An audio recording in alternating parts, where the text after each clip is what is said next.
Melbourne 6.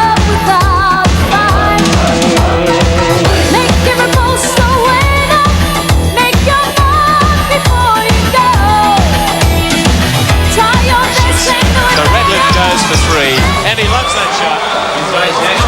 Johnson has got the ball, gets to the short downs, he's got to take the shot. Newcastle Falcons up against the Brisbane. Duncan penetrated inside, pass to Newcastle. Orthodox classical. Well, good afternoon and welcome to NBL 89.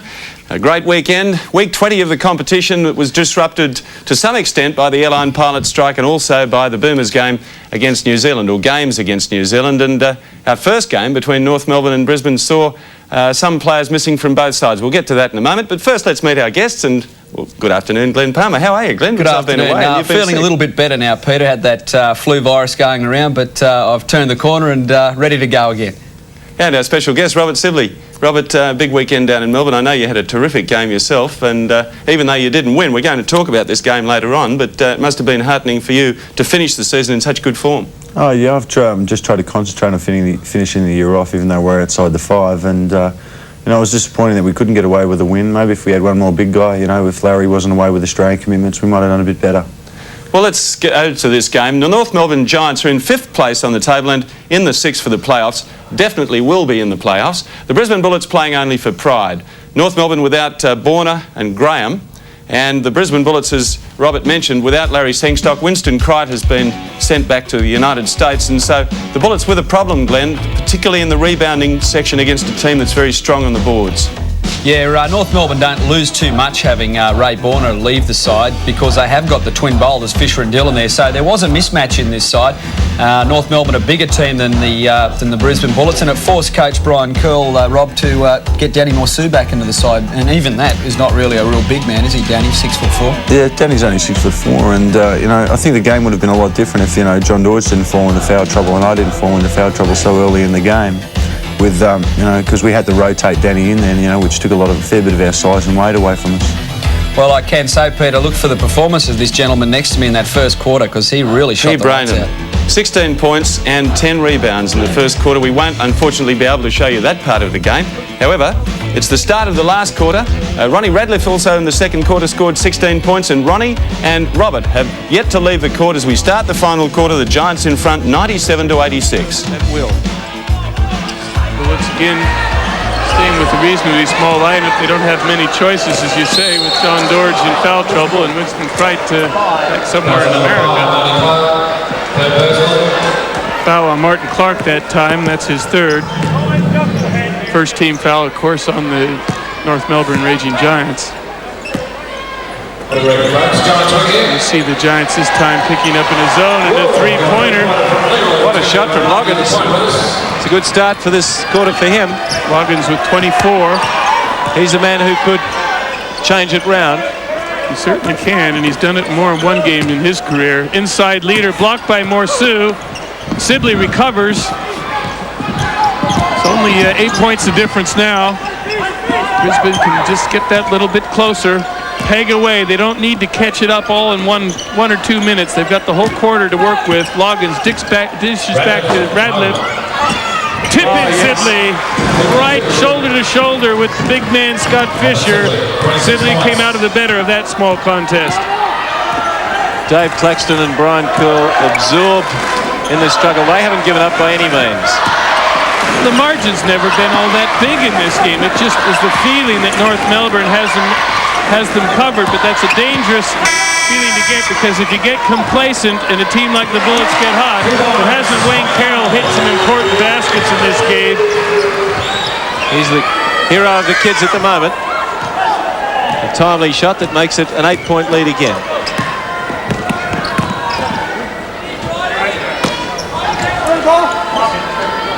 We see a variation on a zone defense by the Giants, a matchup zone.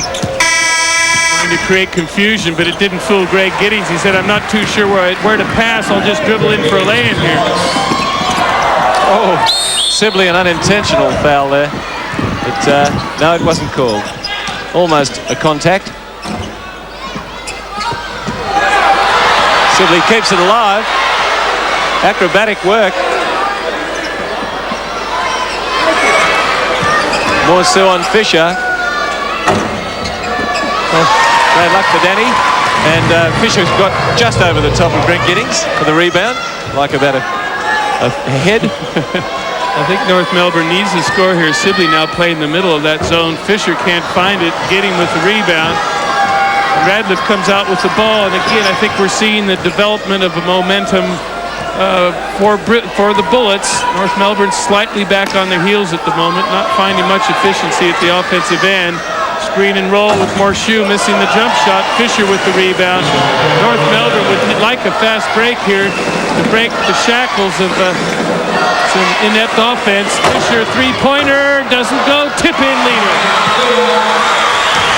That's just what the Bullets didn't want when they worked so hard on defense, but they didn't cover Fisher, who can always shoot from out of three-point territory. That brings up the 100.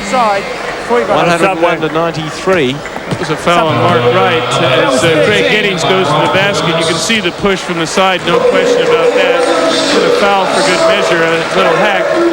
But it was probably a good foul because Greg Giddings was home free and that freeway opened up to the basket and no defensive player was rotating to help. Ron Radcliffe misses that one, should have made that. Fisher now, Loggins chases him clear down from behind, knocks the ball out of bounds. Ronnie Radcliffe leading the league in steals.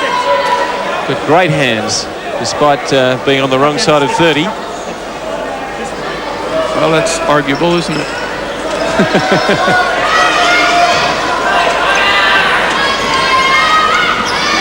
Leader puts up the shot for three, for two, just inside the line. The Leader's done all the scoring for North Melbourne this quarter, which is now 3.5 minutes old. Living up to his name, leading. Travel by Greg Giddings. Travel, yeah. When you pick up the ball like that, you must have the ball out of your hand when you're dribbling before your pivot foot, that foot on the ground, leaves the ground. And it's different for a shot and it's different for a pass, but when you're dribbling, the ball has to be out of the hand, then the foot can come up. So it's back to 10 points, the lead for the Giants.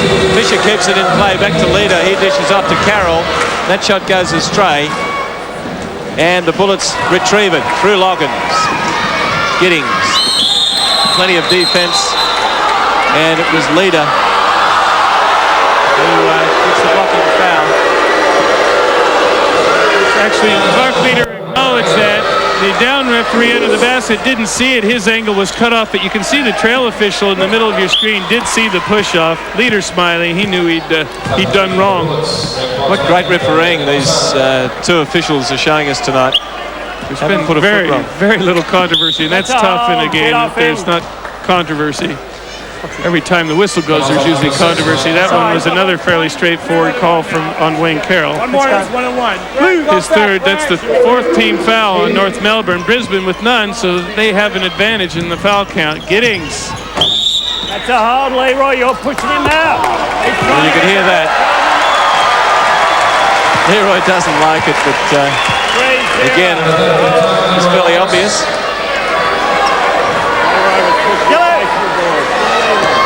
So Leroy, 10 points of difference. It is amazing. Fouls. It is amazing, Peter, how every time Brisbane has started looked dangerous and North Melbourne has gotten 2 or 3 quick scores and managed to retain that buffer they've had most of the game. That ball slapped away from Dillon by Giddings. He wants to go the whole way. He does. Yes. The score will count, and he's fouled by Wayne Carroll. What a good score. Wayne Carroll was with him every step of the way. Yeah, that's right. 4 fouls now on Wayne Carroll. Yeah. One to come. So the Giants have 2 players on 4 fouls, Carroll and Dillon. So have the Bullets, Loggins and Sibley. But they've already lost a player as well. Of course, John Dorge fouled out with very few minutes under his belt. So it's Mark Leader with the score now 103 to 96.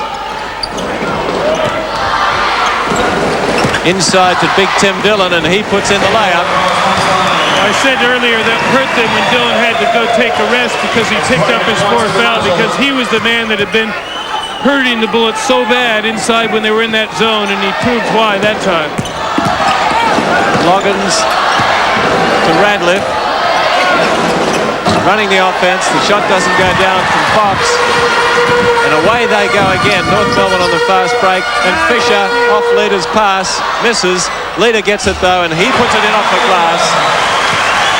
Almost every time that you see Fisher take a rebound and be able to out-dribble that ball to at least half court, you see North Melbourne, they probably would score 75% of the time, because that's a brilliant way to outlet the ball, by dragging your big men down that way.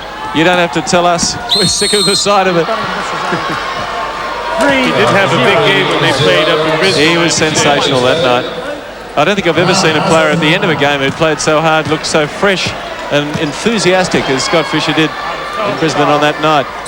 Well, Fisher's picked up his third foul here, and we're North Melbourne in the penalty situation. So Leroy Loggins to the line, shooting 1 and 1. Make the first, get the second.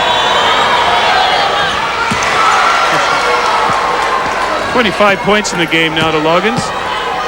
Shoots 82% from the free throw line coming into this game. And that's wide. So it's 9 points the difference. That margin, that buffer, that 6 to 10 points has just been very impregnable, except for one time in the third quarter. The Bullets got it back within 2. North Melbourne was able to ride out that charge made by the Bullets. Leader gets it away to Clark. His shot doesn't go, so it's Loggins. Awkward bounce for Fox, but he gets a nice pass away to Giddings, who's fouled by Fisher. That's 4 on Fisher now. Give her a good drive. 3 up on 0. We got 2. So we're getting into an interesting foul situation now. 3 North Melbourne players on 4. It's really gone in surges too. In the first quarter, Brisbane seemed to have 1 million fouls, and North Melbourne none, and it's been reversed in the second half. They need every point they can get the Bullets. Yeah, the fouls, as you can see, there's 4 on Carroll, Fisher and Dillon. Greg Giddings now with 9 points in the game. It's Martin Clark with the ball. The Bullets staying in that zone. Inside's Dillon. Gets his own rebound. Just killed him when he gets inside. Just too big and too strong once he gets the ball inside. 30 points now in the game to Dillon. One to come. Team play. So 10 points the lead again. And he gets his own rebound. Almost like it was intentional. How about that? Well, everybody, I think, expected him. They didn't read the stats, didn't realize he wasn't as good a foul shooter as you would expect. Loggins this time.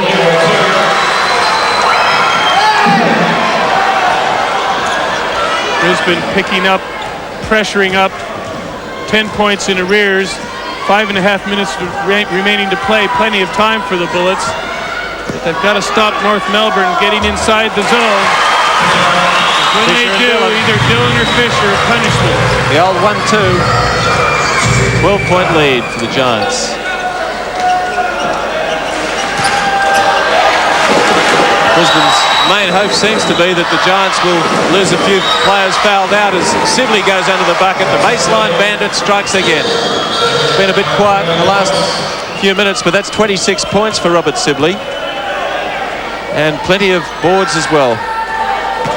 Dillon just didn't get by Sibley that time. I think that's Sibley's 5th. Oh, the foul was called on Giddings. That's fortunate. There it is, fouled. You can see that Head and Shoulders were past the defense, and he came in and impeded him from the side. So while they take a break, we'll take one too, with the Giants in control here at the Glass House. They lead by 10 points.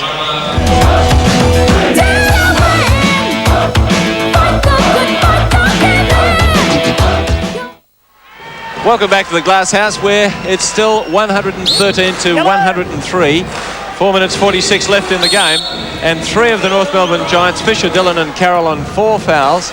And for Brisbane, we've got Loggins and Sibley on 4 fouls, with Dorge already fouled out. So anything could happen, but it's still a pretty comfortable buffer for the Giants. Well, they certainly want to put clamps on that ball, getting penetration inside. This time it's Exum. They've got to shut off the tap a little bit, because once the bigger Giants get inside, well, they've been scoring nearly every time.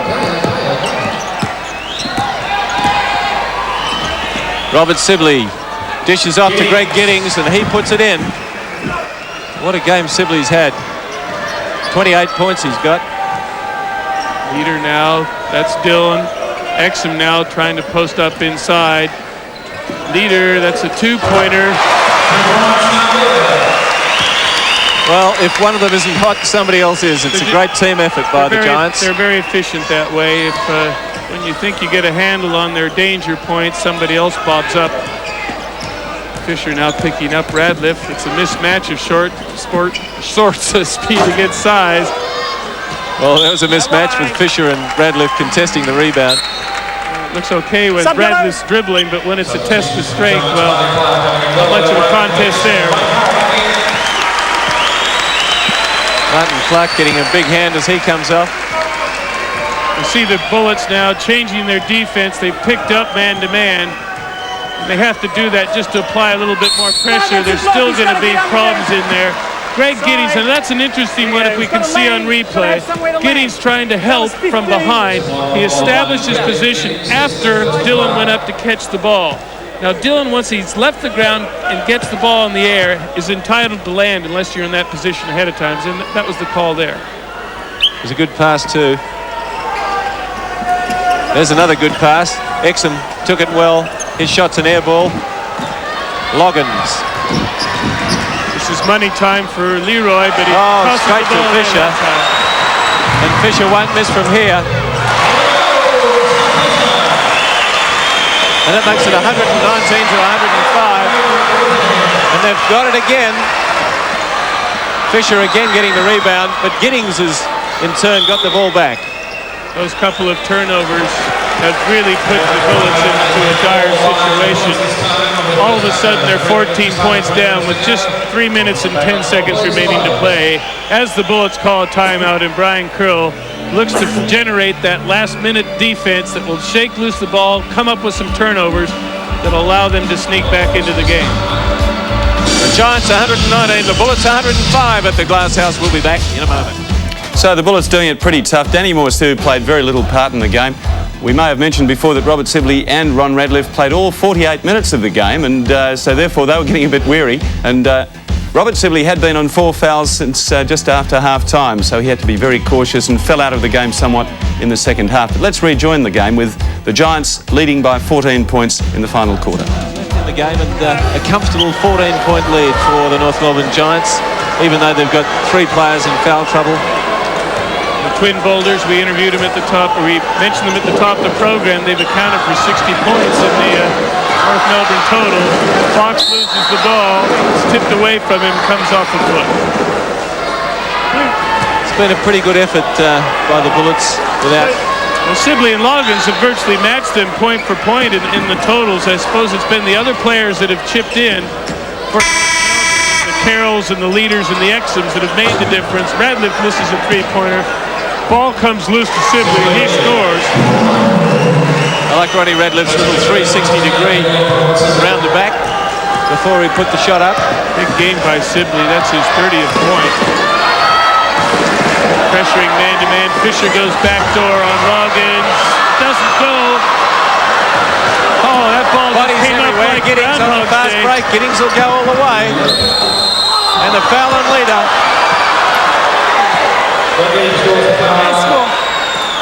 Leader's second foul.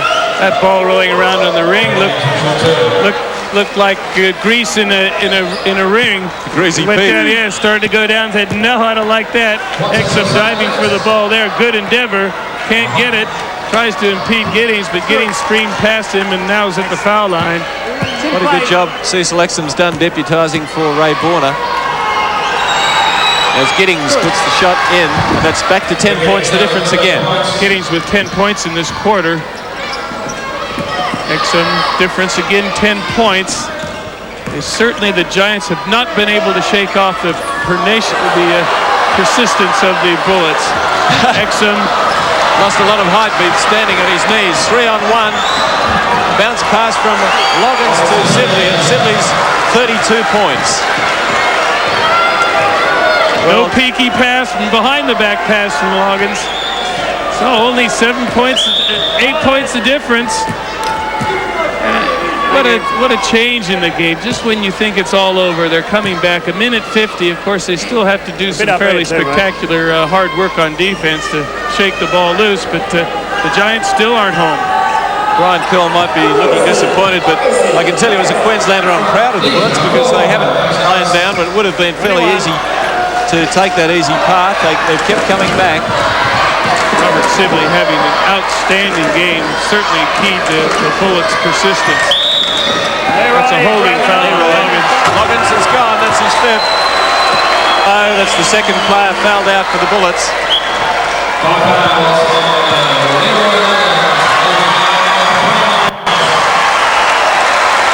Loggins leads the game with 29. He and Sibley, what a great job they've done. Between them, they've scored 61 points. Sibley's still in there, having played a substantial portion of the second half on 4 fouls. So Shane Edwards comes on. 1-1. Lacking a few centimetres.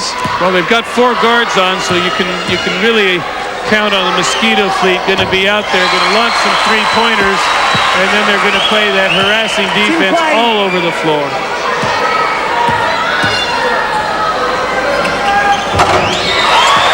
Two for Scott Fisher, and that's 30 points for him. So he's almost up to his average. Greg Fox, they're going to only play Sibley inside. They'll pass around the perimeter, I would think, until they get a 3-pointer. Inside, outside, way to go, but Radliff can't find it. Exum leads the charge, and there it goes up. Leader dishes back, lovely pass to Tim Dillon, and that's got to be the icing. That sums up the North Melbourne play. If one player doesn't do it, the other one will. 3 key players, Fisher, Dillon, and Leader. Inside, outside again, penetrate inside, kick it out to a 3-point shooter. Greg Fox hits that one. 3-pointer I've seen Greg Fox land this season. Down to the last minute now. 123 to 114, the fast break. Fox decides to go all the way, and he puts it in off the glass. It's a nice shot, but they really needed to kick out for a 3-pointer, and the penalty's at the other end. Greg Giddings nearly jumps over Cecil Exum, going for the fake, doesn't touch anything, but Exum can lay it in. 36 seconds to go. That's the score. It's a 9-point lead as a long bomb goes up from Gidding. This little... Oh, there's a real clash of bodies between Fox and Exum. Exum a bit out of control there. Fox just coming across. You can see he hadn't quite established position, brushing in front of Exum, and the contact was enough to induce the whistle. Well, it's been well played by the North Melbourne Giants, and they'll certainly consolidate their place in the top 6. As we've got about 23 seconds to go, and time for the Bullets to put up another shot. Radliff misses. Leader will go to Dillon.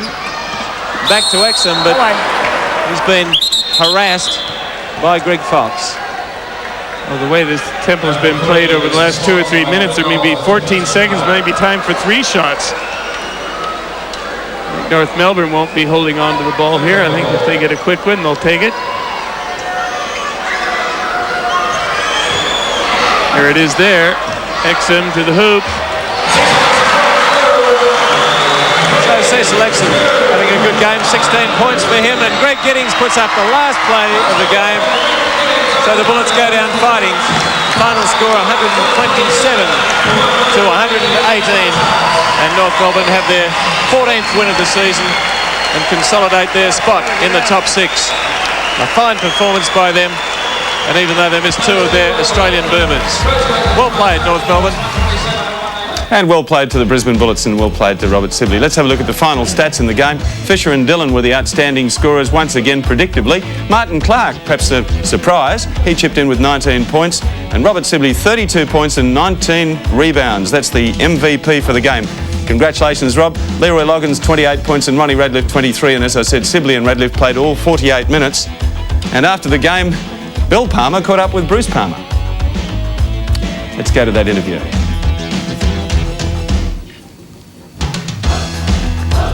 No, we haven't got that, so... Putting up the shot, yes. What a well-timed shot by Fisher that was. 5 seconds left on the clock. That's the shot of the season. Ron Radcliffe chucking up a Hail Mary. That should be a 5-pointer. The crowd absolutely loved that. In fact, the replay doesn't even show how far away he was. He was near the halfway line. 65 to the Giants, 58 to the Bullets. Can the Bullets come back? We'll find out. Well, I'm sorry I didn't throw to that, but that took me by surprise. But I think it took everyone at the game by surprise. Calling the game, I was looking down at the stats, Glenn, because it was just about all over. There must have been less than a second to go, and that's the longest shot I've seen made in an NBL game. Yeah, certainly. That's the longest that I've seen for a long time. But normally when you get that situation when there's only a few seconds left, Rob, whoever's got the ball will throw it up, hoping that perhaps there's an off chance that it might go in. But normally the shot is a looping round the side type shot. But Ronnie actually threw the ball up with a technically correct shot. Yeah, well, he's quite renowned for that, actually. A trainer, he gets out and he throws a few up and the odd one goes in. And, you know, I think over the last couple of years in the NBL, he's thrown a lot of those up, and it was about time he made one. What about his reaction, though, after he made the shot? He just walked off as if to say, nice, oh, well, boys, that's just a normal day for me. Right, let's go to that interview now. Palmer talking to Palmer. Bruce, it was somewhat of a lackluster game, I suppose, but you always seem to have the Brisbane's measure. Yeah, I was a little disappointed with our defensive intensity, but I think because we were a little bit thin, as they were, we were kind of concerned about getting in foul trouble. So the players were sort of backing away and not taking those normal challenges around the basket? I think so. I think our offense was pretty fine, but I think both teams were a little bit concerned about the foul situation. As it turned out, getting John Dorge and Sibley and Leroy in foul trouble, particularly in the second half, worked to our advantage. It was a very good game from Sibley, 32 points, 19 rebounds. That little extra space left by the hole, left by Winston Cricht, the kid can play. Oh, flat out. He runs up and down the court very well, and he attends the offensive boards really well. You know, with Larry in there, that's a very, very competitive front line, but I think a lot of their guys, Robert included, are something to prove. They're playing with a lot of pride. You still have the crosshairs on that second spot, Bruce? Well, we want to take it one game at a time, and if we can win our games, anything can happen, but it would be great if we could get it. Well, I know he's going to get a swollen head over this, but I'll have to ask him the question anyway. Rob, with only pride to play for, how do you explain it that you've come out and played your best game of the season, if not your career? Oh, well, you know, I had a lot of opportunities there because I played 48 minutes and I played mostly in the centre, and the ball just seemed to bounce to me in the first quarter and late in the game. You know, it's just the way the game went. You know, things opened up for me, avenues opened up, and I was just fortunate enough to score. I think that's given the selectors the answer. Robert Sibley should be back in the Boomers squad. Let's now, in a moment, we'll have the Newcastle Adelaide game, but let's go to the NBL Nike notebook, and here's one for Larry Singstock. It's about fouls. Another page from the Nike NBL notebook. Fouls. Basketball is referred to as a non-contact sport, but with 10 players all competing for the ball, contact is inevitable. A charging foul occurs when a defensive player establishes a legal guarding position and the offensive player charges into him.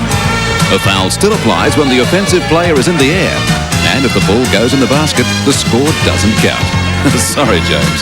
Another page from the Nike NBL notebook.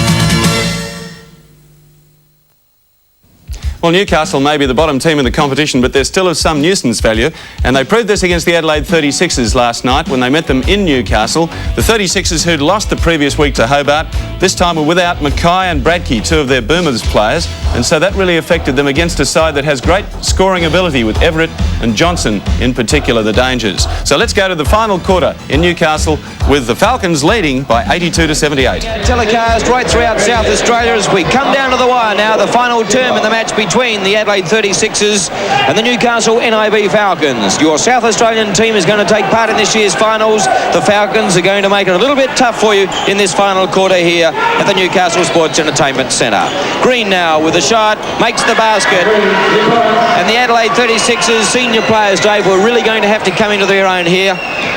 Yes, I'm a little bit surprised too. Well, I shouldn't say surprised. Both coaches have left their big men on the bench because they both have 4 fouls, so they're saving them for the last 2 minutes of this game. And I thought maybe both coaches might have taken a gamble and started them, but they're going to play a little bit safe here.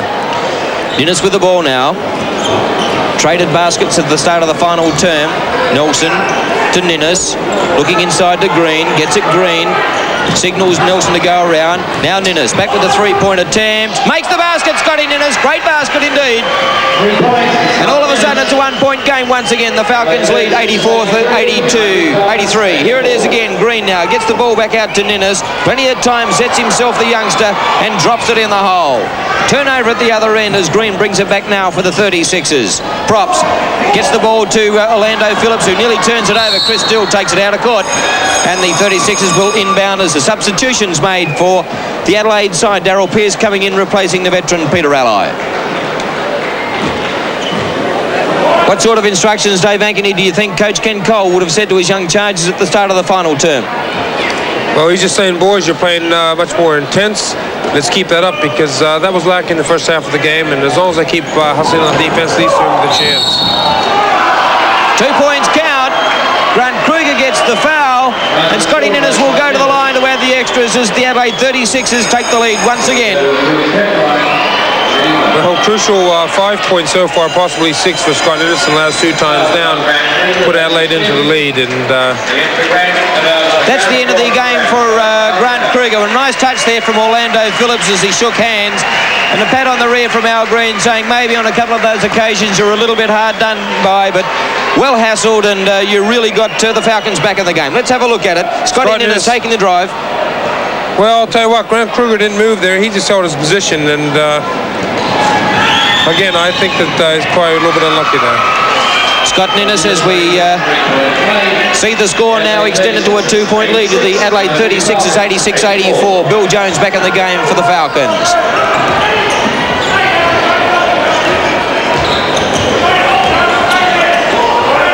Jones with a shot, makes it. Billy Jones now.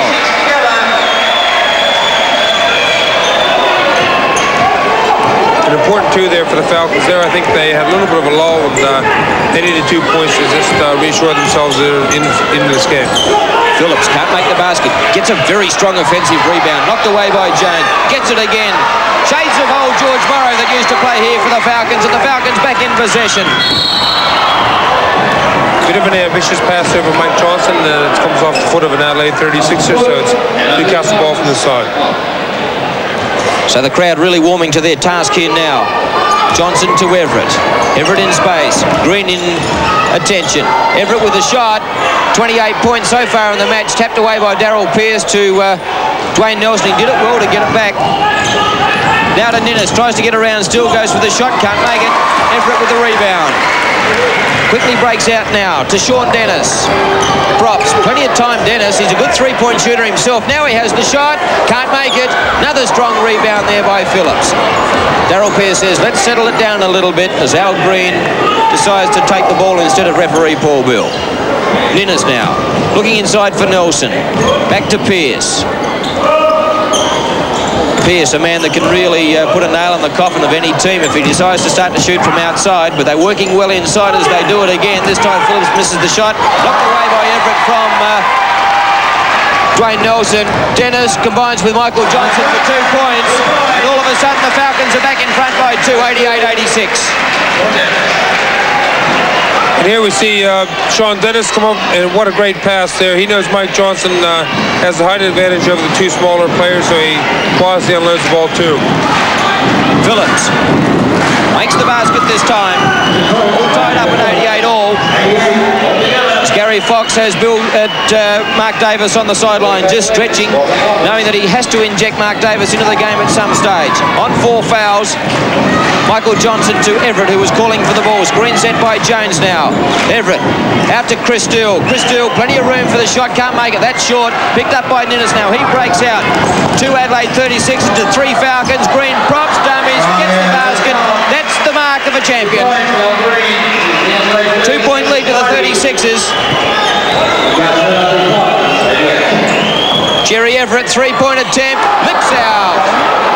Pearce, long pass,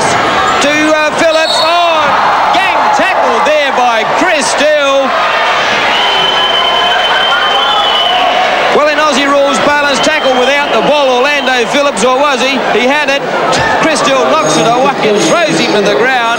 I think Phillips is okay, but no hesitation in calling a foul on that one, Dave Ankeny. 7:55 left in the match, and the Adelaide 36ers lead the Falcons 90-88.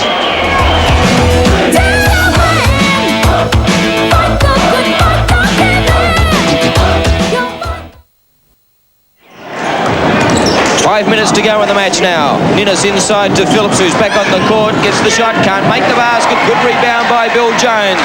Now quickly to Johnson. Here's a dunk coming up. Thanks very much. And the Falcons come within a point. Michael Johnson makes every poster winner here. Great pass by Sean Dennis. Look out, ringers. Johnson goes bang.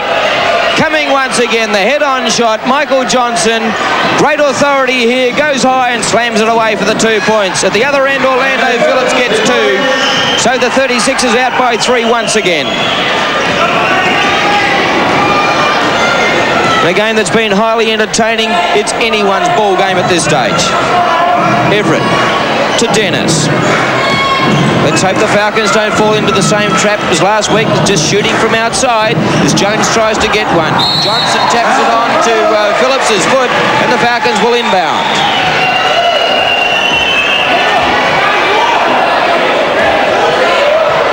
So another chance for the Falcons to close the gap. Everett with a shot, 2 points, can't make it, lips out.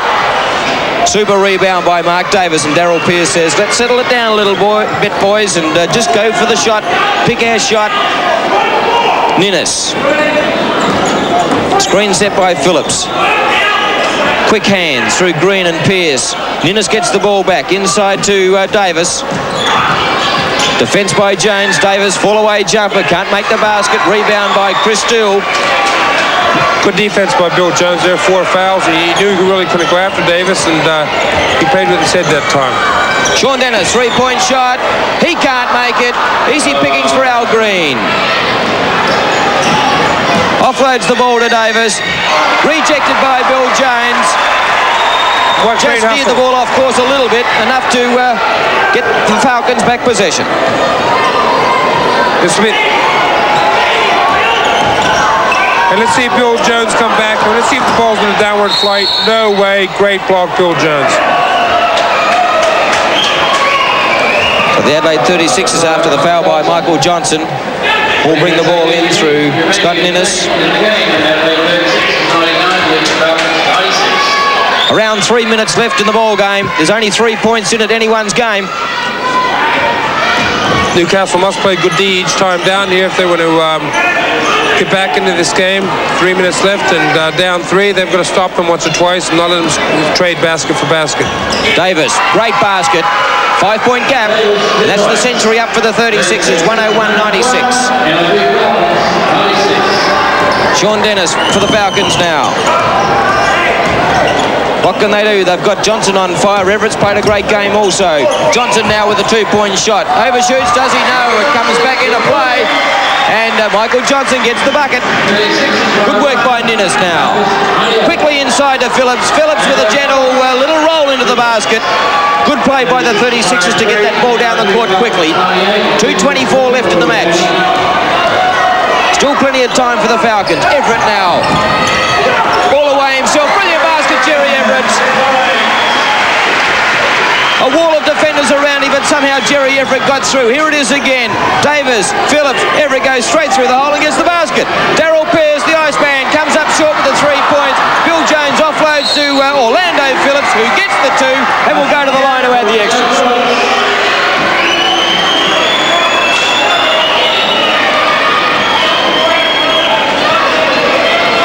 So Coach Ken Cole not terribly happy with proceedings as Orlando Phillips now tries to add the extras and give the 36ers a 6-point break. Comes up short.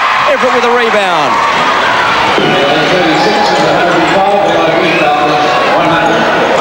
Everett now gets the ball to Chris Dill. Shot selection also important for the Falcons right here. Jones nearly turns it over, gets inside, gets the shot off the glass, gets the 2 points, and will go to the line to add the extra. Or was it after the basket? No, the foul was on Al Green. So no extra shot as we have a look at the replay of Bill Jones. Gets inside, gets the shot off the glass, gets the 2 points. The foul was off the play to Al Green. So Adelaide 36ers will resume play. There's a 3-point ball game. 105-102 to the 36ers. Dennis now to Pearce. Hot attention from Dennis. To Green at the top of the key, to Ninnis once again. Back to Green, working it inside to Phillips. Goes for the shot, gets the 2 points. 1:26 left on the clock. 107-102. Now to Michael Johnson. The 3-point shooters are going to have to come into play here soon. Johnson now working his way in. Falls away for the 2. Makes it! So still anyone's ball game here. 1:10 left on the clock. Well, they must stop them here. They haven't stopped them about the last 5 or 6 times down. At this stage, no point in trading baskets. You got to stop them. Ninnis. Pressured there by Michael Johnson. To the top of the key to Darryl Pearce. Plenty of heavy work going on inside. Green with the ball to Ninnis. To Pearce, good defence by the Falcons. Phillips now trying to get around Chris Steele, knocked away by Michael Johnson. Pearce with a 3-point shot. The Iceman can't make it. Everett picks it up, stolen by Al Green. Ken Cole calls foul. Al Green calls timeout. And with 36 seconds left on the clock, it's a 3-point ball game. The 36ers lead 107-104. And that's experience coming in there. Al Green calling the timeout to settle play down.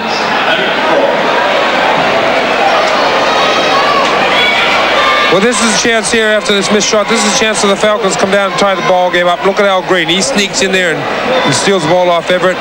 And then, as you say, Mike, very smart, cool call. He calls a timeout. He wants to get his troops ready for the last 36 seconds. And I would assume that they're going to take it down right to the bottom. Gary Fox's record, he's coached 76 games. He's won 54 of those. He's only lost 22 for a 71% win-loss record.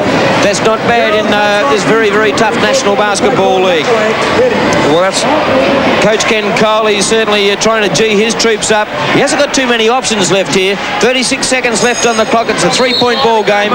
Ken Cole with a 59% win-loss record in the National Basketball League. A career that spanned a couple of states. One of the all-time greats. You take the right shot and knock it in. Score by quarters, and let's have a look at those now. The first quarter, the 36ers led 34-23. At halftime, they were still in front by 3. And at the end of the third quarter, the Falcons were in front 82-78. And we've got a 3-point ball game right here now.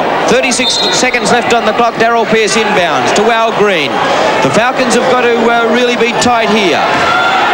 Green now to Pearce. They'll milk the clock down, the 36ers, to Ninnis. Got to move out on these players, the Falcons. Ninnis now.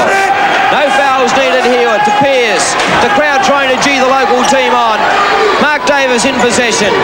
Nowhere to go. Pressure there by Chris Steele. Good defence by the Falcons, and Ninnis throws it straight over the top of the hoop. And the Falcons in possession with 11 seconds left on the clock. Jerry Everett now calls timeout as Coach Ken Cole will give them the drum on what they should do in the 11 seconds. Dave, if you were captain coach here, what would you do? Well, in this particular stage, you have to go for the 3-pointer, so there's no easy going for the easy one. But I would say they'd have to look for Mike Johnson. Let's have a listen to what Ken Cole's going to do. Down this side of the court. So, Bill, you set up in the centre. Chris, you set up down low underneath him. And Michael set up virtually alongside you. You set up over that side in the centre. Chris, you're a step virtually underneath him, and Mike's a step underneath you. Sean, you're coming down the middle. Jerry's carrying the ball down here. Mike's going to come off the first screen, off the second screen, and no matter what, you get it into his hands in the 3-point area. If they take the switches, you fight to get it and take the 3-point. If we get him open, we knock it down. Okay, let's go. Everyone get open, though. Yes. Everyone get open. So the last throw of the dice, will we go into extra time, or will it be a 36ers victory here? Sean Dennis to inbound, full court press by the 36ers, man on man as Jerry Everett gets down the court. 8 seconds to go now. They'll break out. Michael Johnson has got the ball, gets it to Sean Dennis. He's got to take the shot. Makes the basket! That's 107 all! Well, incredible scenes at the Newcastle Sports Entertainment Centre. The 36ers looked for Johnson. It went to Dennis. He threw the ball in desperation, and the ball went in the hole. 107-107 at the end of normal time. Sports Entertainment Centre.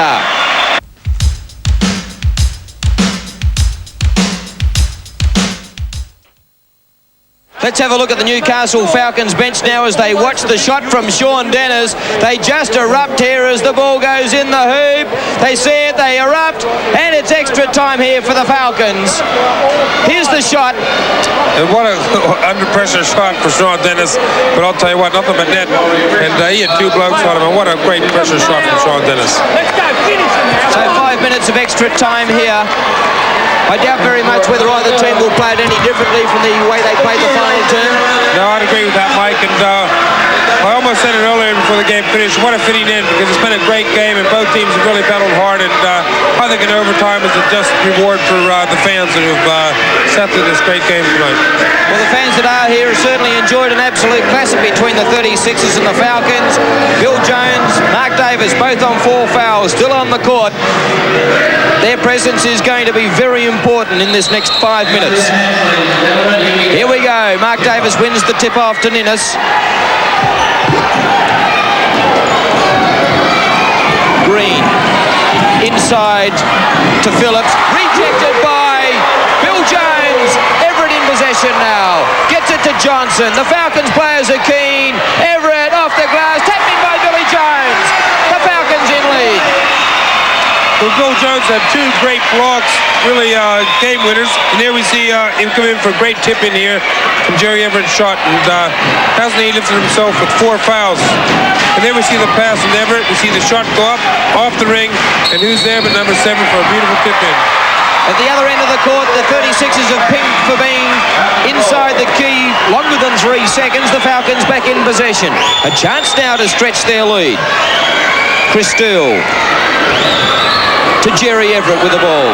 Looking inside to Jones, can't do so. Jones swivels, Everett with the shot now. Can't make it, rebounded by Jones. He's still got the ball, but that's a travel. And the 36ers will gain possession. The Falcons lead 109-107. A good call there to referee Paul Bill. Let's have a look at the last quarter shooting percentages. The Falcons 52%, the 36ers 40%. As Orlando Phillips goes all the way to the basket, gets the 2, and will go to the line to add the extra.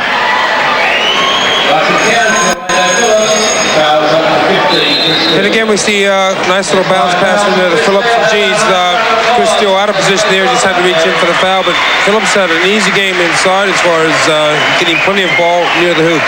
3:52 left in extra time. It's 109 apiece. Phillips will go to the line as Chris Steele has been fouled out of the game. Coach Ken Cole now just deciding what tack to take here and who to bring in. And he's called on Neil Turner, who also has 4 fouls. And big pressure coming on the youngster as he comes into the game at this stage.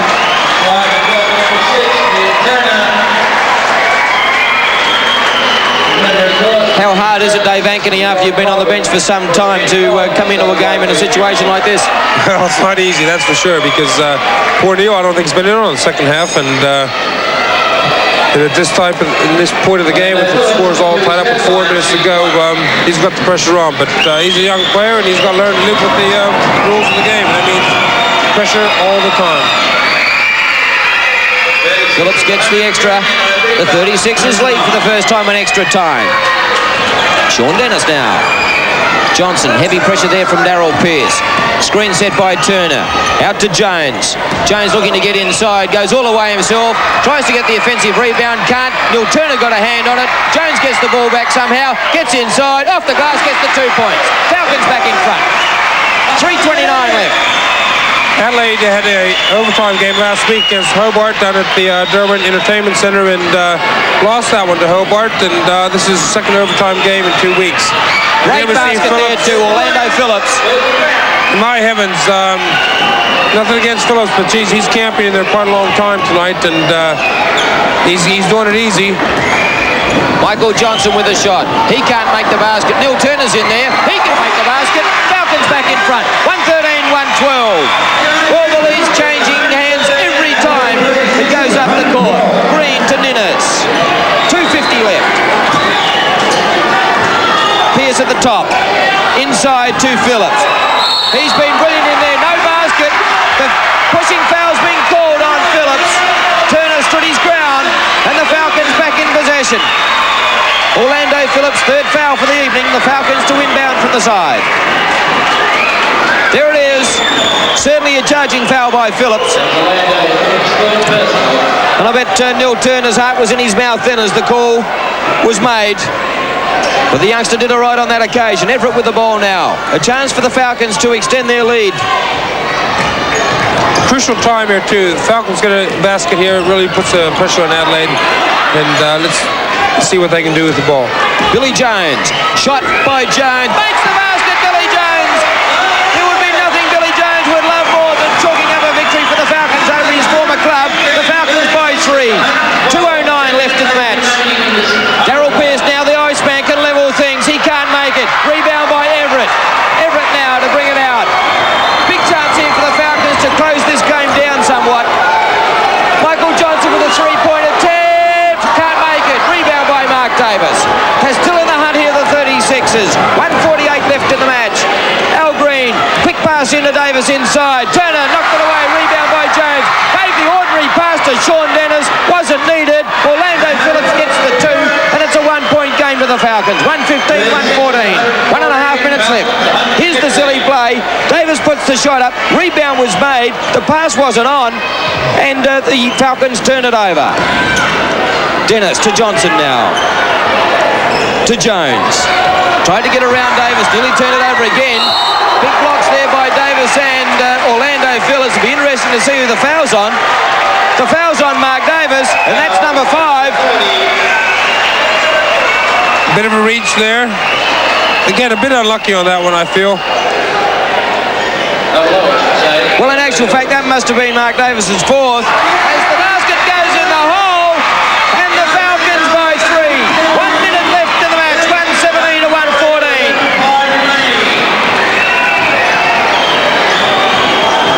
Pearce. Can the Falcons beat the Adelaide 36ers for the first time in their history? Davis now. Big reject by Billy Jones. Picked up by Johnson. Everett. Now Sean Dennis. The foul's on Scott Dennis. As Sean Dennis drove out.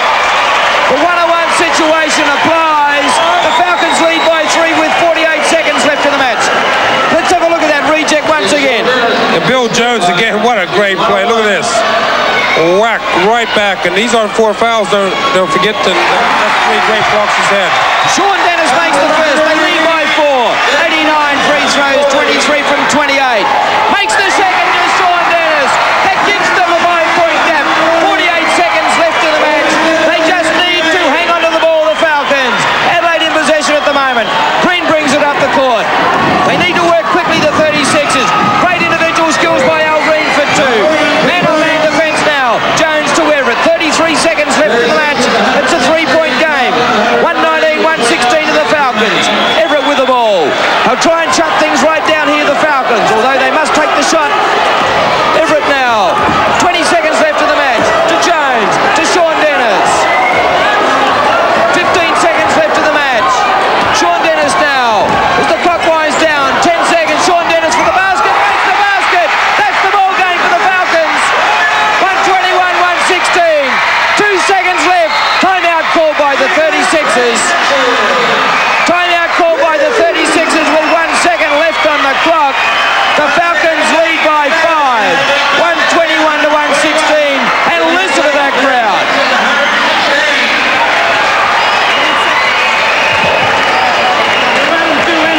Coach Ken Cole says, we won't do anything. Stand here and nobody moves. They can't move it. Five people in.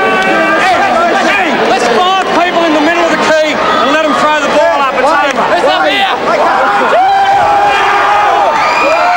Be a handy situation to be in, Dave Agony, where you can have your 5 men in the key and let them throw it. Yes, that's right. 5-point lead. What they don't want is a foul to get them a 3-point shot, then the fouls. They get the ball back and possibly make a 5-point play. So they're just going to let them have the ball in and let them do what they want. The game's over. It's been a great fight back by the Newcastle NIB Falcons after the Adelaide 36ers were all over them like a rash in the first half. There's the throw. Al Green now with a 3-point attempt. He can't make the basket. And there it is. History in the making tonight at the Newcastle Sports Entertainment Centre. favour, the 36ers. Winning the match here tonight, 121 points to 116. Billy Jones congratulating his former teammates. They give him an affectionate pat on the back. Ken Cole and the Falcons absolutely delighted. Al Green and Ken Cole in an embrace there. But a great result for the master coach tonight as he salutes the crowd. The Falcons have defeated the 36ers 121-116. Well, what a great game. Terrific finish, and congratulations to Bill Jones and Sean Dennis, the two heroes of that win for the Newcastle Falcons. That's only their 5th win of the season. The Adelaide 36ers, they should make the playoffs, but if they lose to Westside and Illawarra, they might not. Eastside Melbourne had a win on the weekend, but Glenn, a terrific game. Great game of basketball, one of the best we've seen for a long time, and Rob, it shows just how even the league really is this year. We've talked about the Bullets missing out, but really any side from last right through to the number 1 team is capable of winning on any given night, aren't they? Oh, especially as in that game there, Newcastle have nothing to lose, they're just playing to see out the rest of the year now, and they went out there, and Bill Jones, was probably the turning point in that game. He got the essential blocks and got those rebounds that they really needed to control, and Sean Dennis making that tough 3, probably got him on a bit of a roll. Peter, while we're watching that, we had that bet about who put up that last shot for the 3-pointer to go into overtime, and you selected Sean Dennis, so you must have known something. Well, actually, I was going to go for Michael Johnson, if you want to know, and I think that's why Adelaide let him score, because they all went to Johnson and Dennis put up the shot, but what a finish. They're the leading scorers for the Falcons. Jerry Everett 36, Johnson 29 and Dennis 20. Well, they're the 3 big shooters. I think Orlando Phillips, that's with his 44 points, was probably playing for a contract next year, because he hasn't really turned it on much for Adelaide in the last few weeks, and he's had a few injury problems, but he's probably cemented a contract for next year. Al Green 28 points, and after the game he was interviewed by Mike Rabid. Talking out to one of the veterans of the National Basketball League, Al Green. Al, that's the game that got away. Yeah, it's like another one of the games that got away for us. We did the same thing last week in Hobart. We had the game with 6. We was up by 6 with a minute and something left, and we let them get back in, and they beat us in overtime. Tonight in the first half, you seem to have the game in control. Yeah, we were playing well, even though our team wasn't the starting 5 that we usually start, because Mike Mackay and Mark Brecky is with the Olympic team. But we felt comfortable with Peter Alli and Orlando Phillips, but we just couldn't hold together. Even though the Falcons led at 3/4 time, there didn't seem to be any panic in the side. You knew you had the experience to take them on. Yeah, I thought down the end we would be more beneficial in that area, but it didn't work out that way. Due to the airline strike, you've had a 20-hour bus trip over here. Has that taken the edge off some of the players? No, I don't really think so, because we had a rest. We had a day's rest here because we got here Friday afternoon. But it's just, I think, just a mental thing.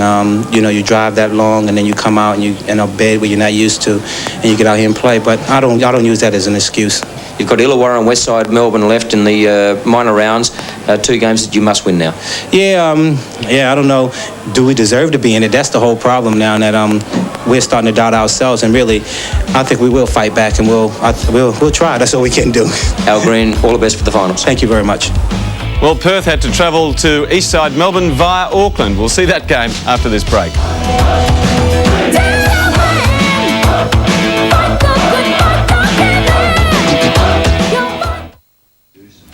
Well, Perth, as I mentioned, had to travel across the country to do battle firstly with Hobart and then Eastside Melbourne. They lost to Hobart by 11. The next night, they travelled up to Melbourne and they played Eastside Melbourne, who are a very strong side, even though they're not in the playoffs. They're in 7th place and about 3 games out of potential playoff situation.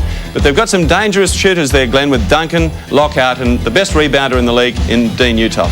They sure have. They're a tough side, Eastside, and they've been a bit like the Bullets this year, Rob. They've lost a couple of games by 1 or 2 points, and if things had gone their way, they could have easily made that top 6. Oh yeah, for sure. They've got a pretty well balanced team, because they're nice and big in the middle, and they have some guards that'll run and put the ball up for them. James Crawford has suffered a really bad ankle injury, and he hasn't played for the last few weeks, and it really has shown what an important role he plays for the Wildcats. They're not winning without him. Oh well, he's guaranteed of 12 rebounds a game and 25 points, I think it is, and that's a big hole to fill.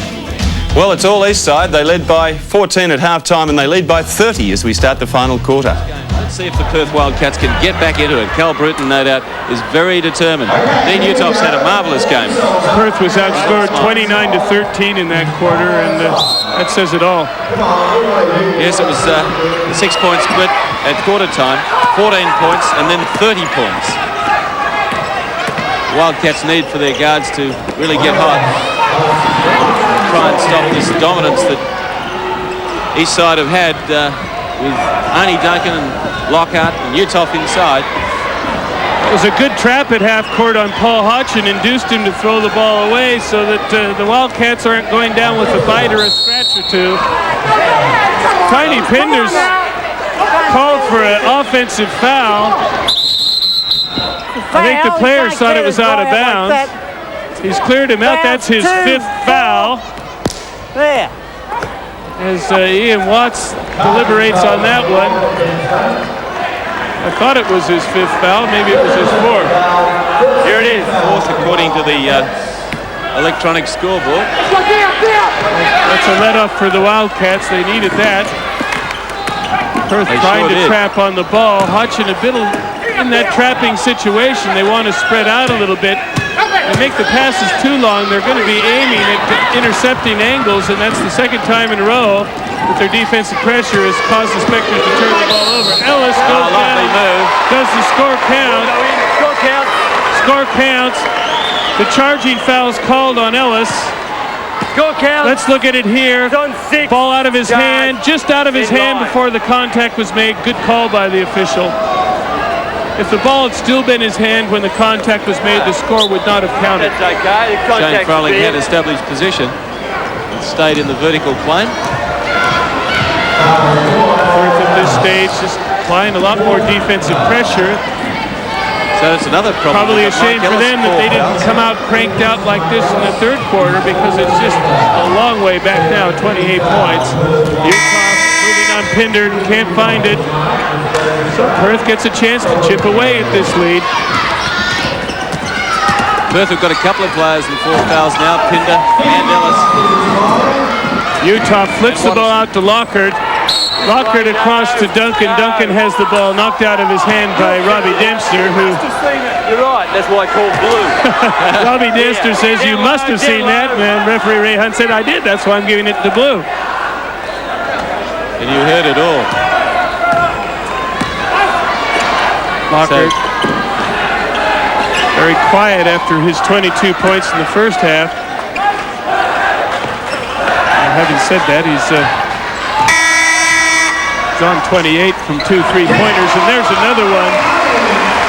Almost nonchalant. Kent Lockhart with that 3-point shooting style.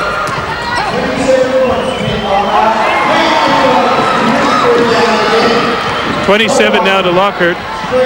Duncan has 28. Uthoff has 19 for the Spectres. That's their leading scorers. For the Wildcats, it's a sad story. Pinder with 17, then Bruton with 12, Davis with 11. Lockhart misses for once, but Uthoff is there. He won't miss from that range.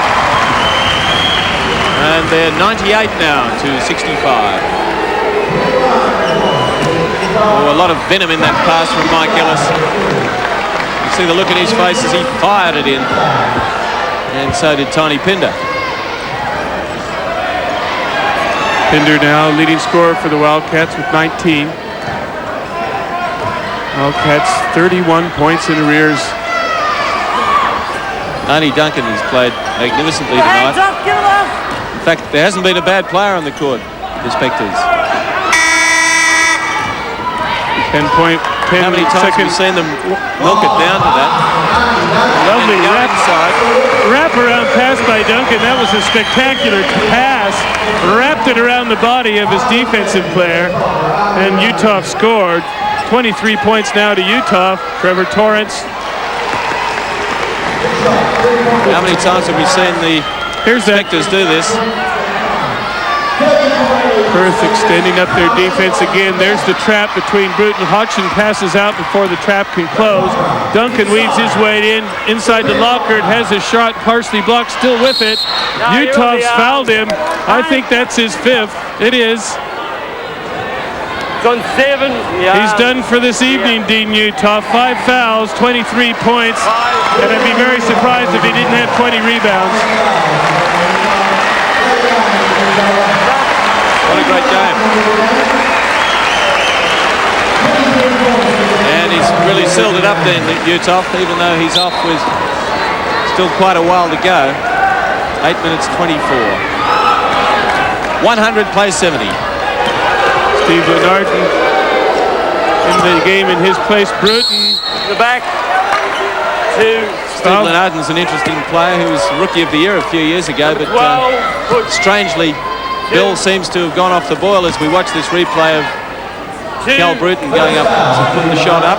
See, that's the key with the big man there. Cal Bruton, you know, a good foot smaller than Lenarden. There's no reason to reach over the top of him for the ball. Use your side, go up in the vertical plane, hit the ball when it comes out of his, you know, well out of his hand, and that's something that Steve Lenarden has to learn. Well, no doubt he's got a good coach there in Dean Utah. 6'8" player who's hardly playing any court time. He should be learning now. Hodgson, 3 seconds to get it across the half-court line. They just make it. Lockhart inside, a running flipper, puts it down. Lockhart now with 29. The race is on between he and Duncan, who's got 28. Ellis dishes to Bruton. Those three-pointers just will not drop for the Wildcats. Still 30 points down. No change in the difference. It was 30 points of difference at three-quarter time. Bruton putting Paul Hodgson under all sorts of pressure. Lenarden dishes inside to Hodgson. Gets his measure of revenge. Good pass in from Lenarden. Hodgson had slipped behind Bruton along the baseline. Is fouled as he goes up for the shot. 55. Good pass from Lenarden. You can see that Bruton had just taken his eyes off Hodgson. Hodgson went down the back door, snuck behind him, and Lenarden hit him with the pass. I think Cal thought for a moment that he was going to go the hook shot, Lenarden, and instead he fired the pass. Little Paul Hodgson, who doesn't score many points, but how busy he's been tonight, and also Andy Duncan. He's been sensational. 2 out of 2, 104 to 72 for the Spectres. Trevor Torrance, Watterson, Ellis goes up. That's been the story of their night, so close and yet so far. Hodgson still battling. Good hustle from Paul Hodgson. Fast break to the Spectres. Neil Beaker with his first 2 points of the game. Tremendous team play by the Spectres. The Wildcats a bit stunned by that. Torrance puts up a shot. Easy. A very jammed keyway, and a foul has been spotted in there as Tiny Pinder got the ball. Dub, Tiny. Neil Beaker trying to rebound from behind a Tiny Pinder. No chance there. A bit of a height difference there.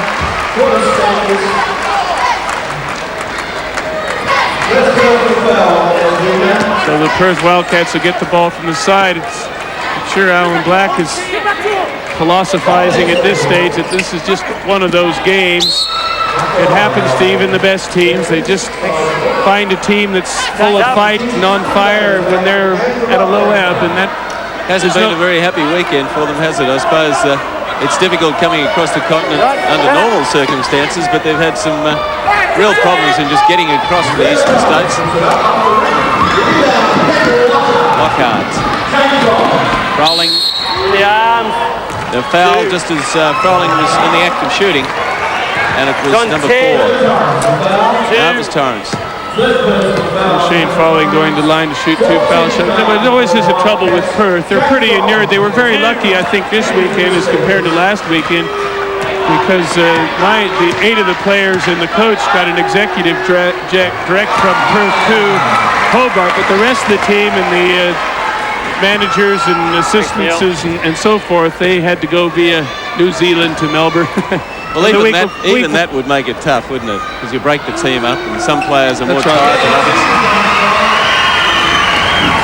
108 to 72.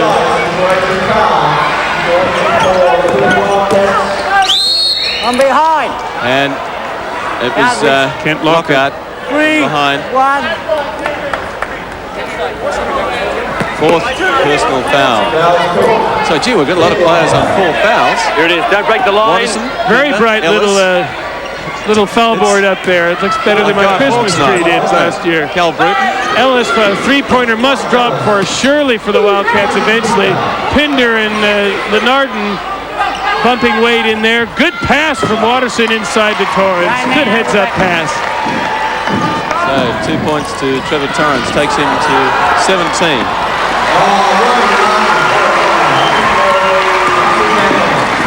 Larkins, as usual, with absolutely no concern about what happens to his body. Lockhart, guarded by Torrance. Sticking it to Neil Beaker. Beaker sort of aimed that shot rather than just shooting it. Ellis has the ball stolen from him by Beaker. Wayne Larkins is fouled by Trevor Torrance, who'll have to go take a rest as well, becoming the second Wildcat to foul out. Sorry, that's 4 on him. I've cut his other players on 4 fouls. Cut his stay in the sun a little bit short. We could end up, you and I might have to play here. So many people on 4 fouls. A timeout is called, so that'll give them a chance to sort things out.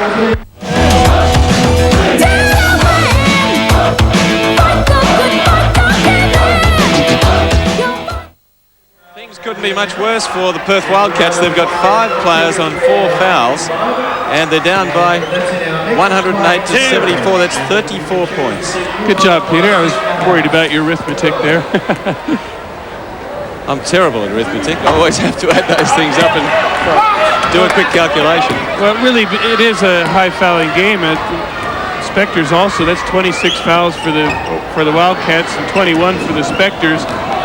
It's been that sort of game, really. The Spectres have just, from the word go, have been very, very aggressive defensively to set the tone for the game and have continued to do so. Before this game, I would have thought that Perth probably would have been favourites going into the game, but it certainly has been the other way around. Lucas chases that ball down from behind and surprised Mike Ellis. Menard, this is a good chance for him to recapture some form, and it's Lucas that scores that time. Menard really will want to show his wares to Brian Gorgon. Lucas and Ellis spill on the floor. Lenardon lobbing the pass overhead. Oh, what's... There's a bit of a mismatch. Absolutely talked out of that pass. Pinder had no intention of picking up his 5th foul. But Wayne Larkins looked over his head and saw this massive shadow coming over the top of him. Took his eyes off the ring. 4 minutes 48 left in the game. And 110 to 74. And the boys have been busy with the towels tonight, cleaning up the sweat. Cal Bruton comes in replacing Mike Ellis. He's on 4 fouls. Pretty much going through the motions. It wouldn't be surprising to see Alan Black try something a little bit different just to see what'll work almost more or less to train for their next encounter if they want to do some trapping or something like that. We'd love to see some 3-pointers go in because they have been stone cold from that area. Lenardon grabs that rebound, has it slapped away, but I think a bit of his hand went to the ball. This will boost Steve Lenardon's confidence because he hasn't been getting a lot of opportunities. 101. Well, Trevor Torrance, I think he will have the rest now. That's his 5th.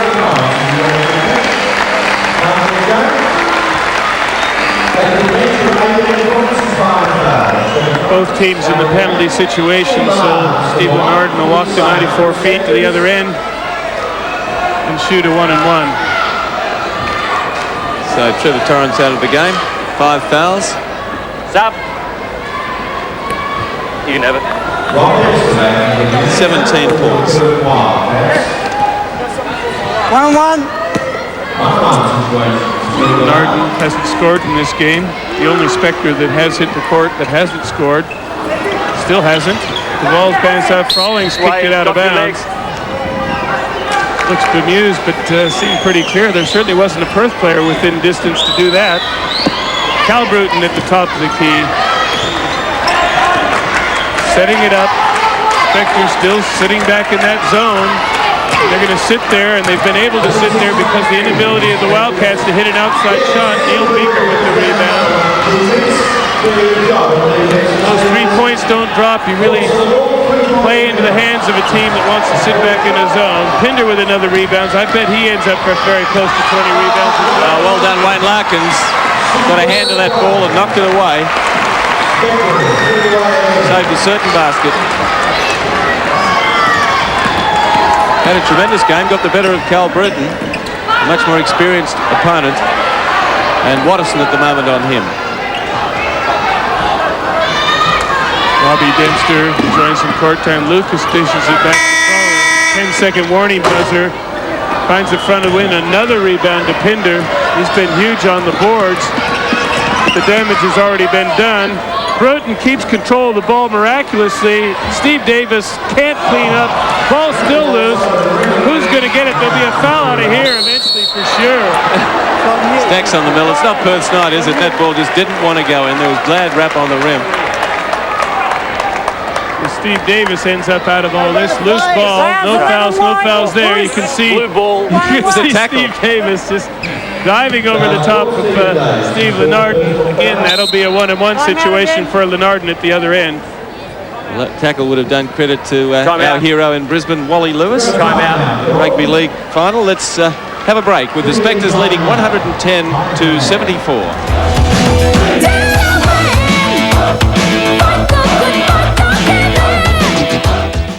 Brisbane Light and Nightly News, North Brisbane 7.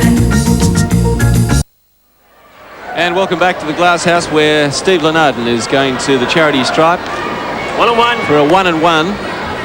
And Perth at this stage are down by 36 points. Martin still can't find the score column. Victor Captain Warren Pink hasn't been into the game yet. You must think that he's been injured because everybody else has. Pink normally a starter for them. I might try and pick that up. We didn't hear about an injury before the game. Good save by Eric Watterson. Pinder concentrating on his tomahawk, I think. Forgets he's got to get to the basket before he can slam it down. Wayne Larkin's inside. Lovely shot. It's unbelievable how luck and the bounce of the ball goes against you when you're down. Watterson thinking about shooting for three, thinks the better of it, goes inside to Robbie Dempster, back outside to Cal Bruton, under pressure from Larkins, and Larkins has got the rebound, and Cal Bruton finally gets the ball to come his way. He read that very nicely on that intercept. Eric Watterson with 2 points.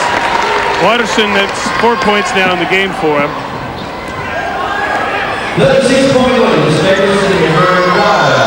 Neil Beaker.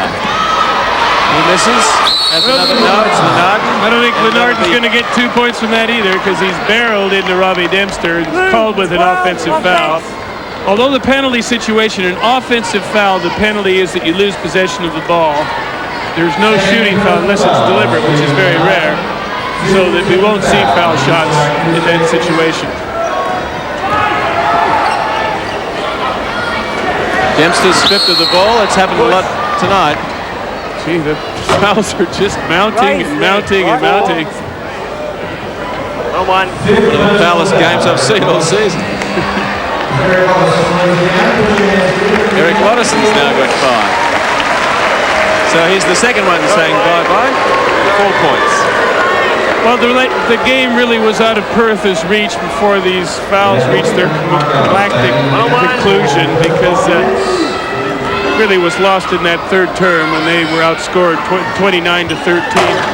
Essentially, the game was over. The biggest comeback a team's made being down at the end of the third quarter is 14 points, and Perth was down by 30. So it must pose problems for Perth coming into the playoffs, even though they will make the playoffs. It's their slump in form has been alarming in the last couple of weeks. Well, the biggest thing that they want to worry about is how soon is James Crawford healthy. Larkins with the three-pointer. Everybody's into the action now. Well, their confidence is sky high. This is showtime. Cal Bruton. He cannot find a shot in this game. Good pump fake by Robbie Dempster. Gets Steve Lenardon up in the air. Up in the air and no place to go. There's the fake. You can see Lenardon going for the big block. Very good from the offensive player, too. What you want to do when you know a player is going to make contact, you want to make sure that you time your shot so that you've started your shooting action by the time the contact occurs. That way you go to the foul line to shoot 2 shots, as Robbie Dempster's doing now. Yes, you wish you could just disappear into thin air when you're up there and you've got nowhere to land but on top of the player shooting. The worst thing is looking at that smirk on the face of the offensive player. I gotcha. So only a bit over a minute to go.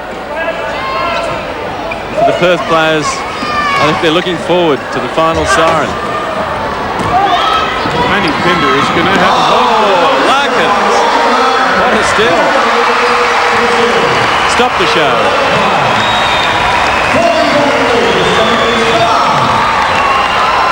Public address announcer getting really carried away. He's wrapped in this display, as are the crowd here at the Glass House.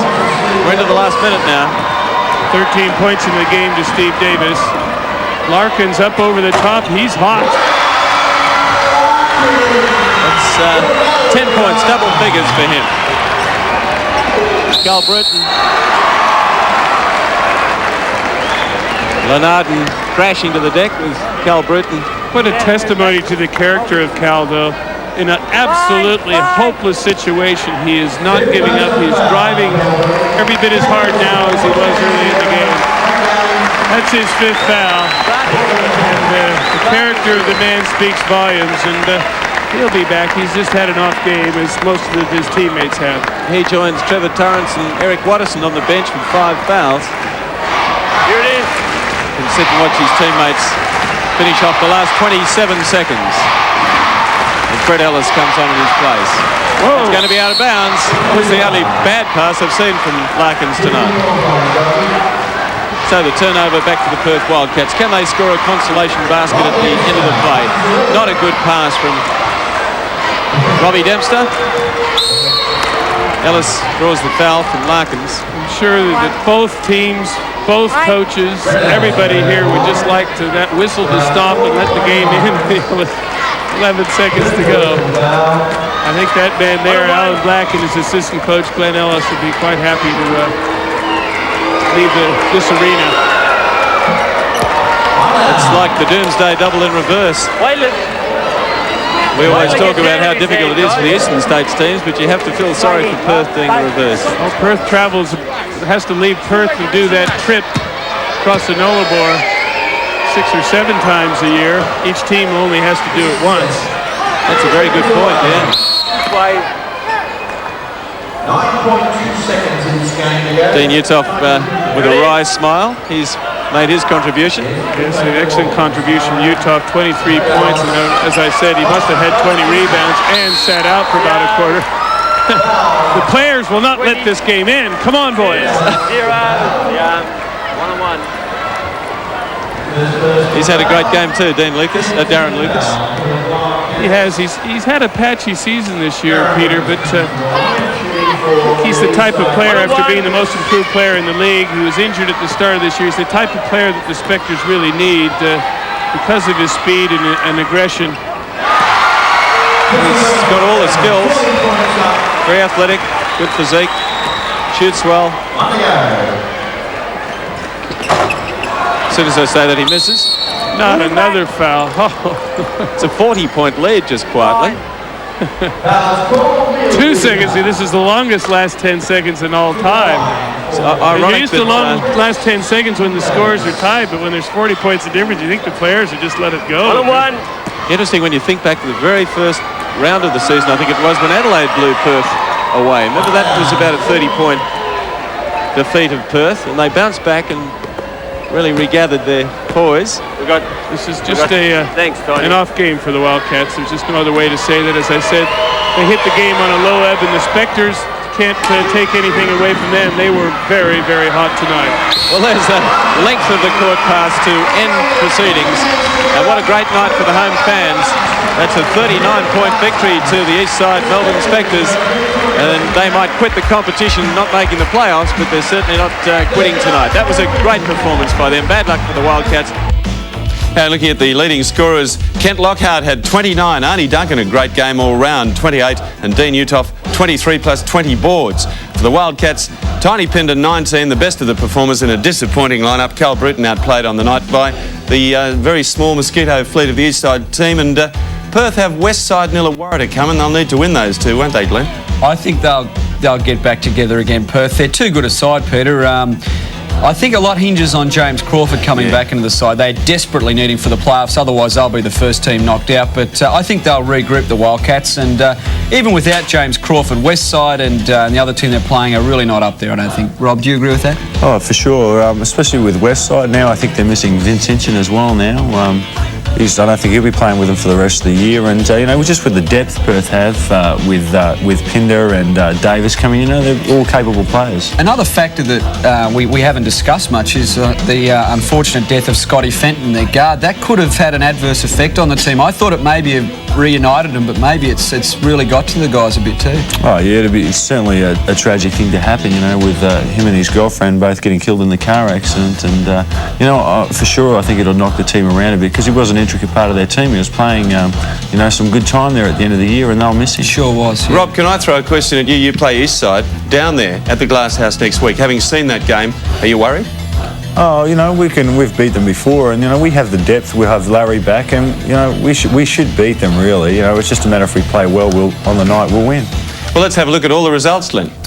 OK, Peter, all the results from Week 20, the penultimate round of the National Basketball League, 1 round to go. On Thursday, Westside Melbourne took on the Geelong Supercats and it saw victory to the Saints. Westside 110 with Benny Lewis leading the way, defeated Geelong 89. Darren Rowe top scored with 28. On Friday, the problem-plagued Brisbane Bullets established a record they'd much rather forget. The Bullets lost their 5th game in succession, breaking a club record for losses in the process. But Ronnie Ratliff did hit the shot of the season in the Bullets' 9-point loss to the Giants. From 2 metres inside his own half, he landed a great bomb. The final score, North Melbourne 127, defeated the Bullets 118. Good efforts from Fisher, Dillon and our guest today, Robert Sibley, 32 points and 19 rebounds. Hobart caused the first upset of the round when they toppled the Perth Wildcats. Perth is now desperate for the services of that man James Crawford, who's been out with injury, as lately they've lacked a bit of offensive firepower. The Devils 134 defeated the Wildcats 123. McDaniel top scored with 41, equalled by Jumpin' Joe Hurst, the MVP of the night, who had his best game of the season. Mike Ellis, the best of Perth, with 30. Canberra unleashed its full repertoire of offensive power on the Illawarra Hawks last night. The Cannons, with Emery Atkinson starring, defeated the Hawks by 30 points. Canberra 145 defeated Illawarra 115. 3 players from Canberra over 20 points, Atkinson, Willie Simmons and Simon Cottrell. In fact, every week the Canberra side has up to 7 or 8 players in double figures, and that's the reason they're on top of the ladder. Well, the biggest upset of the round took place at Newcastle. The 36ers took on last place Falcons, and coach Kenny Cole had his revenge on the club that dumped him 2 seasons ago. In overtime, Newcastle 121 held on to defeat the 36ers 116. Jerry Everett was MVP for the Falcons with 36 points, and his partner in crime, Michael Johnson, backed him up with 29. For the 36ers, who've been losing too many lately, Orlando Phillips had a strong game with 44 points and maybe new contract next year. And Perth's horror weekend continued in Melbourne, as we just saw, when they comprehensively were thrashed by the East Side Melbourne Spectres. Have a look at this scoreline. East Side 120 down the Wildcats 81. A massive victory of 39 points. For the Spectres, Kent Lockhart and Arnie Duncan led the scoring with 29 and 28 respectively. For the Wildcats, Tiny Pinder and Trevor Torrance contributed 19 and 18 in a fairly disappointing performance. OK, let's have a look at the points table, and with 1 round remaining, the top 6 clubs have established themselves for the playoffs, but only just. Canberra and Melbourne will fight it out for the top spot next week in their separate clashes. But have a look at the recent slide of Perth and Adelaide. Had the Spectres and the Bullets won a couple of their close ones during the season, they could easily have still qualified for the top 6. OK, time now to have a look at the slam dunks from last week's round.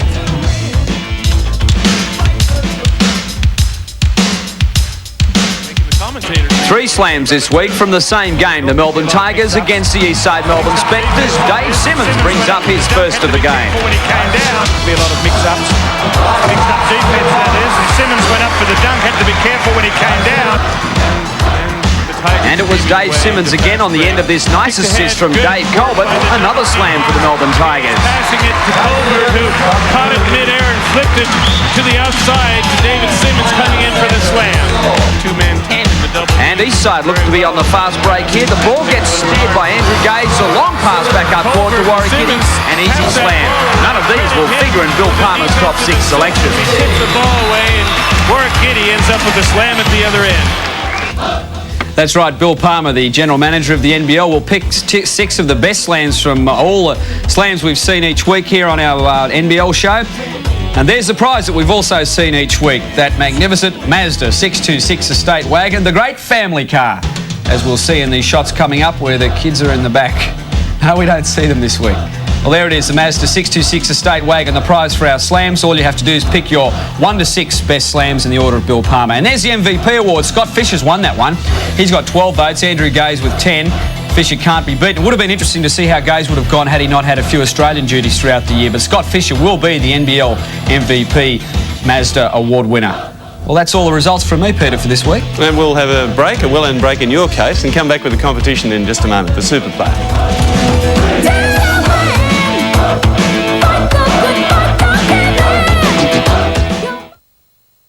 Well, our super player in this week's match was, of course, Robert Sibley, and last week it was Robert Sibley too, and he's sitting there next to us. So, well done, Rob. Super duper Rob.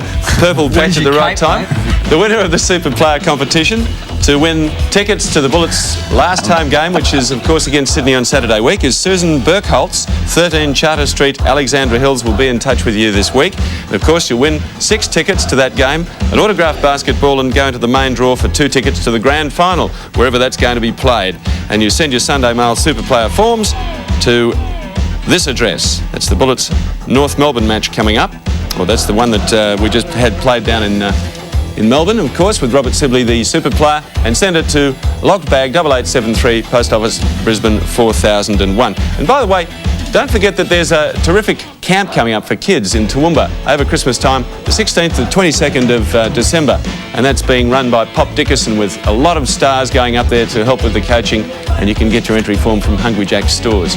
Rob, thanks very much for coming in. I know you're pretty tired after the weekend. A great performance by you, and no doubt the blokes are wanting to finish on a high with these last 2 games. Yeah, we'll try and break this club's losing streak. It doesn't feel good to lose, but we'll see what we can do in the next 2 games.